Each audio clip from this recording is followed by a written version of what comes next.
In this lesson, we'll continue making additional cosmetic improvements to our app to improve the styling. In particular, we will change both the color and the alignment of our message bubbles dependent on the sender. But there are some other issues that we have to tackle too. For example, we need to ensure that the hero image on our registration and login screen can handle different screen sizes and aspect ratios. So here I have our app running both on Android and iOS. And the first thing that I want to show you that we have to fix is if you notice that on iOS, especially in the later iPhones, the aspect ratio is a little bit different to Android. So we've got quite a lot of space in the vertical with less on the horizontal. So this means that when I go onto the register screen in the Android version, and when the keyboard gets popped up through that little icon and I enable the virtual keyboard or the soft keyboard, you can see that much of our button is actually off the screen. So how can we fix this? Well, we can actually wrap our hero widget inside a flexible widget. And what this does is that it says, well, this is the size that it should try to take up, so about 200 pixels. But if it can't, then it can be flexible about it and be smaller so that other parts of the screen is visible. So it's a good idea to wrap our login screen hero inside a flexible widget as well, so that we cover that basis too. So now let's hit save, and if we now take a look at our emulator, you'll notice that our hero widget, which contains our image, will actually get smaller when the keyboard pops up. And when we pop down the keyboard, then it'll come back to its actual size. So this way we don't have any of those terrible yellow and black stripes on screen telling us a part of our UI has actually overflowed. Now that we've done that, we will change both the color and the alignment of our message bubbles, depending on the sender. This is quite important from a user experience point of view. Let's take a look at what our app is like to use with more than one user. I'm going to log in as angela@email.com on my iOS simulator. And then I'm going to go over to the emulator and I'm going to register a new user. We'll call it jack@jackbauer.com. And let's type a password and hit register.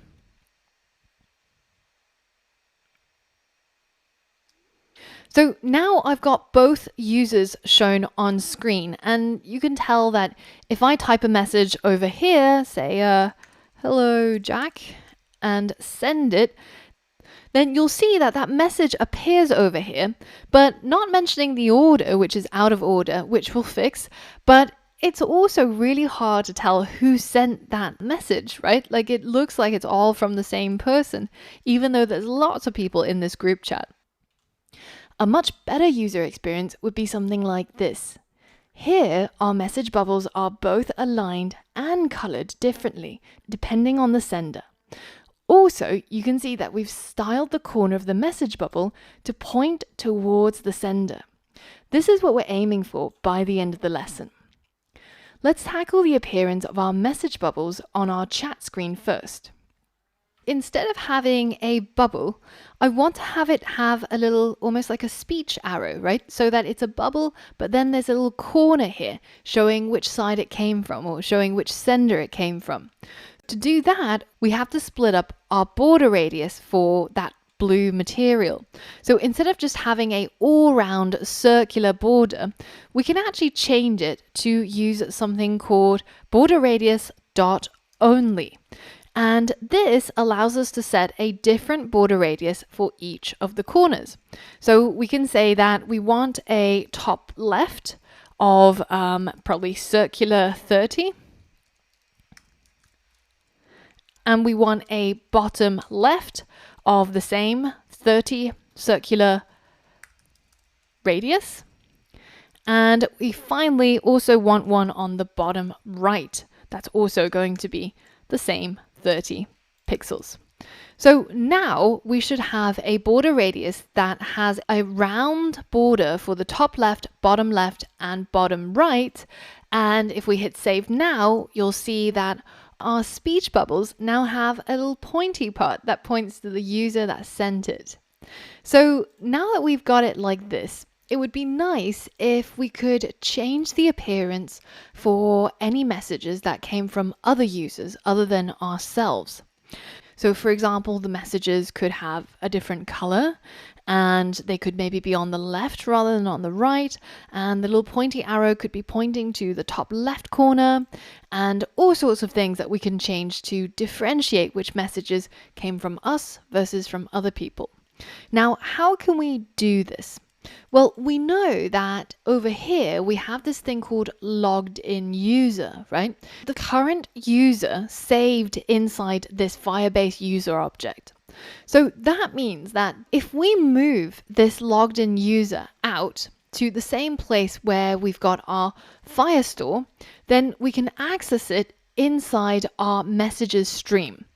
And what we can do here is once we've gotten access to the sender's email, well, we can also create a current user.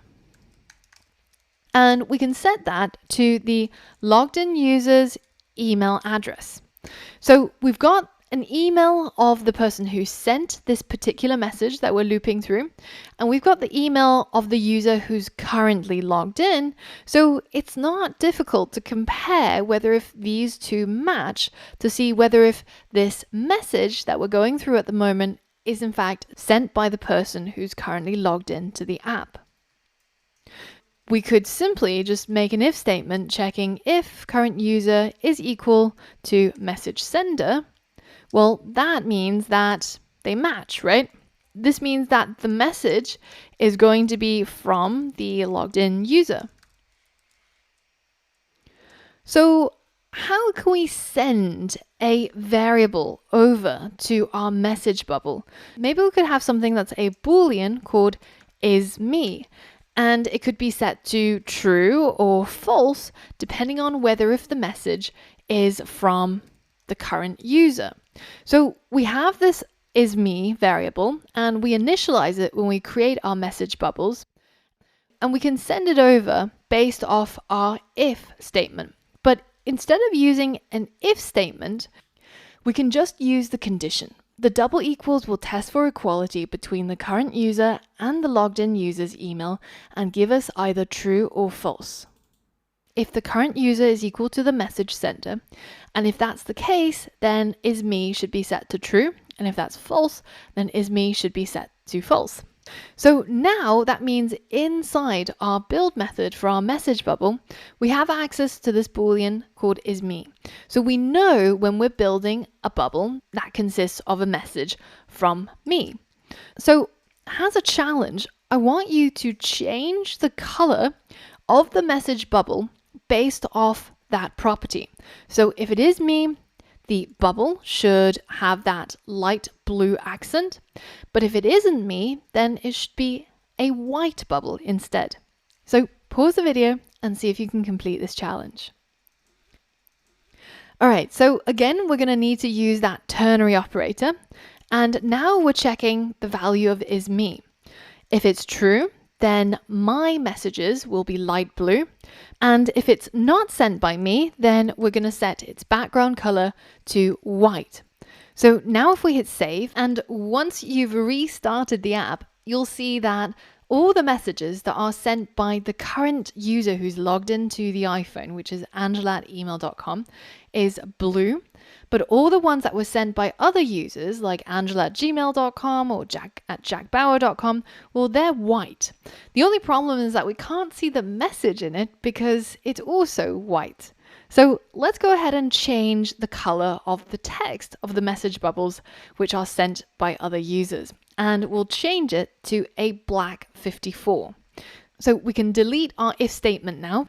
And inside where we have our text style, instead of having it all as white, we're going to check to see if isMe is true, then it's white, but otherwise the color is going to be colors.black54. Now, the next thing that we want to change is to move all the messages that are sent by other people over to the left so that we keep all the messages that we've sent on the right. So pause the video and see if you can figure out how to do that. All right, so we've got this property for our messages, which is called cross-axis alignment. And it's by default set to end, which means it's on the right side. And we can change this to change it to cross-axis alignment start if we want it to be lined up on the left. So now if we restart our app and log in again, you'll see that the messages that are sent by other people are on the left. They have black text and white background, and it's now looking pretty good. The only odd thing out is this little corner here.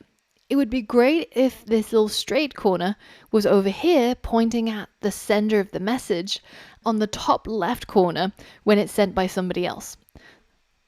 So pause the video and solve that one last challenge. All right, so we've got this thing called border radius, which is determining where that point is. And we're basically saying that it's circular on the top left, and bottom right, which means that the pointy bit, the only bit that's still left as square, is the top right. Now, we need to change that so that when it is me, this is the case, but when it's not me, well then in that case, we have to provide a different border radius. So we're again going to go for border radius only, and we need to have a bottom left and bottom right both as rounded corners, and the only one that has to be a non-rounded corner is the top left. So the last one that we have to make rounded is the top right. It's kind of confusing and there's a lot of corners, but if you think about it, it should make sense. So now when I type a message over here as Jack at Jack Bauer and I hit send, then it comes in as a white message. But if I type over here as angela@email.com, then you can see it comes in as a blue message and all the bubbles are looking exactly the way they should do. Good stuff. So what else is left? What other issues should we fix? Well, let's think about our user experience again. Typically, in a chat app, you would expect to see the most recent messages at the bottom of the list. Also, when a new message arrives, you would expect your screen to update and show you the newest message. In other words, we would need our list view to scroll down to the bottom every time it updates. Speaking of having the newest messages show up at the bottom, why are our chat messages not ordered chronologically? Why are all the orders so strange? Why is it coming in right down here?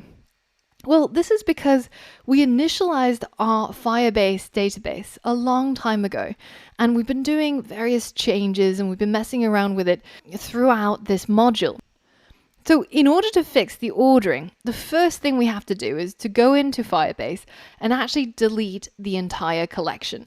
And because this is so outrageous, they actually ask you to confirm by typing in the name of that collection.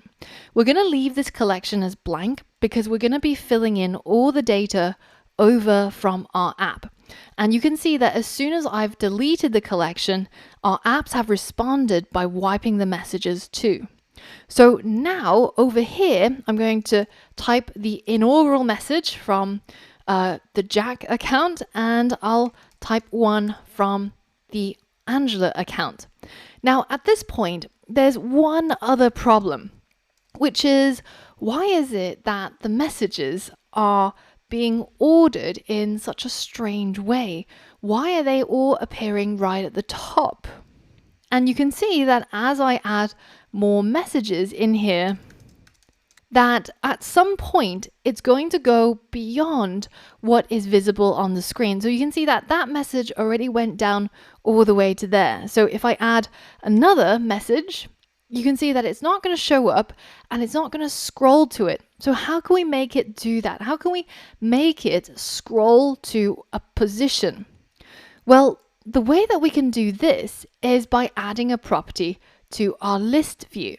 So at the moment, we have a list view that only has two properties, padding and children. One of the properties we can add in here is something called reverse. And if we set this to true, then you can see now my list view is sticky towards the bottom of the view. So that means if I type a message in here, it doesn't really matter what it is. It always goes right to the top. But we always have the bottom of the list view showing instead of previously when it was always trying to stay at the top. So now we have a different problem though, namely that all our messages get added, but they go right to the top. So how can we reverse our list of messages? Well, when we get our messages from our snapshot.data.documents, we know that this is a list of document snapshots, so we can use something called reversed on any list. And what this does is it will reverse the order of the list. That means that whenever we create a new message now, it will go into our list will get reversed. So now when we hit send, you'll see it appears at the very bottom, which is exactly what we want. So all the new messages come in at the very end and it shows at the very bottom of the list, which is now reversed in order, but is also the bottom of the list view that's always shown on screen without having to scroll. Now, all we need to do is tidy up the last bits of our code, including the parts that we commented out previously when we were testing our code, and also deleting the parts which we no longer need, including the get messages method and the message stream, because we've now replaced it with our message stream widget. And we can delete it from our onPressed as well.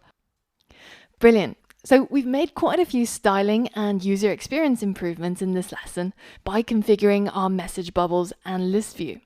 In the next lesson, we're going to tackle the last part of our chat app, namely setting the rules around authentication and security.